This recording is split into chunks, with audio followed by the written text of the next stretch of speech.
Hello बच्चों, चलिए प्रश्न को पढ़ते हैं। क्विक के उपकरण में जब खिसकने वाली नली को 2.50 सेंटीमीटर खिसका दिया जाता है तो ध्वनि की तीव्रता अधिकतम से न्यूनतम हो जाती है। ध्वनि की आवृत्ति निकालें। हवा में ध्वनि की चाल बराबर 340 मीटर प्रति सेकंड। तो इस प्रश्न के लिए जो मूल अवधारणा है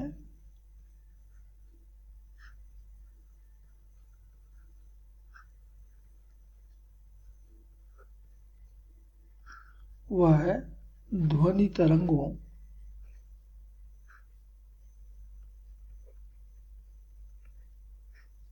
का व्यतिकरण।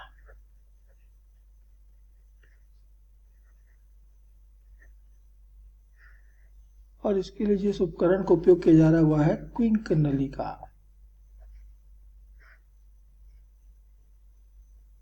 इसी को हम क्विक का उपकरण भी कहते हैं। तो क्विक नली का या क्विक उपकरण जैसा चित्र में दिखाया जा रहा है इस प्रकार का होता है।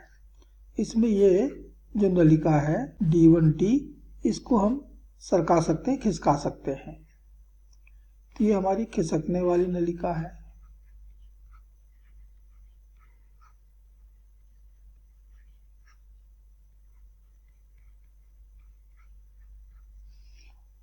अब ये जो स्वरित्र है, स्वरित्र द्विभुज,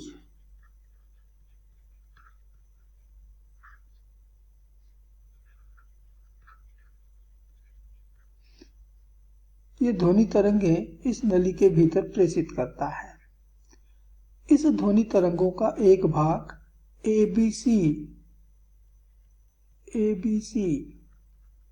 से होते हुए और दूसरा भाग AD1D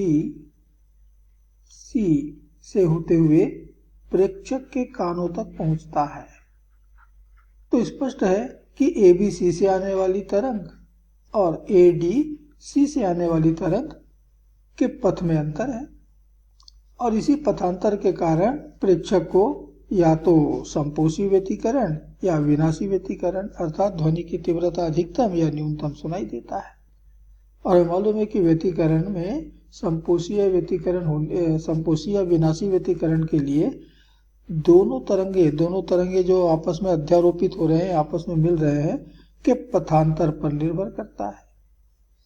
तो यहाँ जो पथांतर होगा,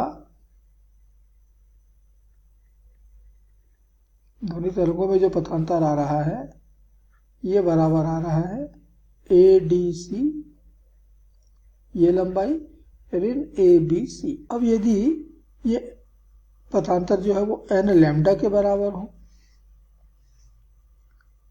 n लैम्डा, तो संपोषी व्यतिकरण प्राप्त होगा।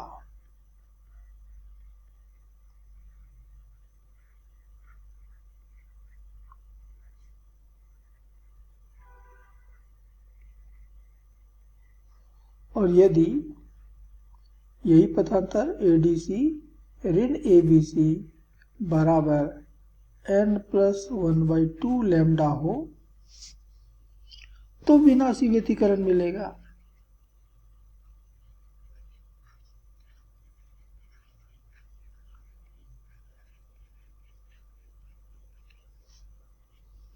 तो ये शर्त है। अब यदि हम इस ADC नलिका को हम खिसकाएं, इस डायरेक्शन में खिसकाएं, दूर खिसकाएं, तो पथांतर बढ़ेगा। तो प्रश्न कहता है कि किसी समय पर ध्वनि की जो तीव्रता है वो अधिकतम है और फिर हमने नलिका को सरकाया है। तो इतना सरकाया कि पथ में जो अंतर था वो n लैम्डा, अभी देखिए कि अभी पथ में जो अंतर है वो n लैम्डा के बराबर था, तभी तो संपोषी मिलेगा, अधिकतम तीव्रता मिलेगी। अब इसमें यदि पहले n लैम्डा था, अब λ/2 यदि बढ़ जाता है, इतना यदि बढ़ जाता है λ/2, तो क्या हो गया, विनाशी व्यतिकरण आ जाएगा। तो हमने जो 2.5 सेंटीमीटर इसको सरकाया है, 2.5 सेंटीमीटर, तो इधर से भी तो 2.5 सेंटीमीटर सरकेगा ये, अर्थात कुल जो लंबाई में या पथ में जो परिवर्तन होगा वो जितना आपने खिसकाया है उसका 2 गुना होगा, 2 गुनी 2.5 सेंटीमीटर। और ये हमारे पथांतर में λ/2 की वृद्धि करता है, अर्थात λ/2 जो है वो 5 सेंटीमीटर के बराबर होगा। बस इसी अवधारणा पर यह प्रश्न निर्भर करता है, ये प्रश्न इसी अवधारणा पर आधारित है। तो यदि नली को खिसकाने पर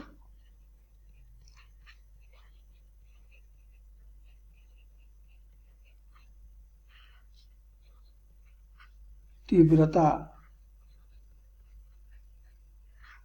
अधिकतम से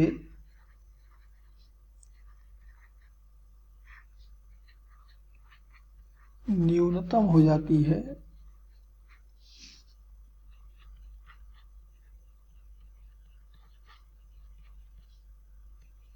तो 2 गुणित दूरी जिससे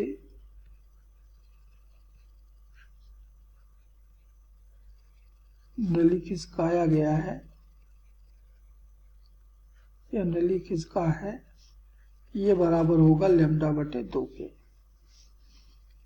तो प्रश्न में दिया है कि ये दूरी हमने 2.5 सेंटीमीटर सरकाया है, बराबर λ/2, और इसलिए लैम्डा बराबर आ गया 2 गुणित 2 गुणित 2.5 अर्थात 10 सेंटीमीटर या 0.1 मीटर। यह हो गया उस स्वरित द्विभुज के द्वारा प्रेषित किए गए ध्वनि तरंग का तरंग दैर्ध्य 0.1 मीटर लंबा है। अब हमको मालूम है कि ध्वनि तरंगों का वेग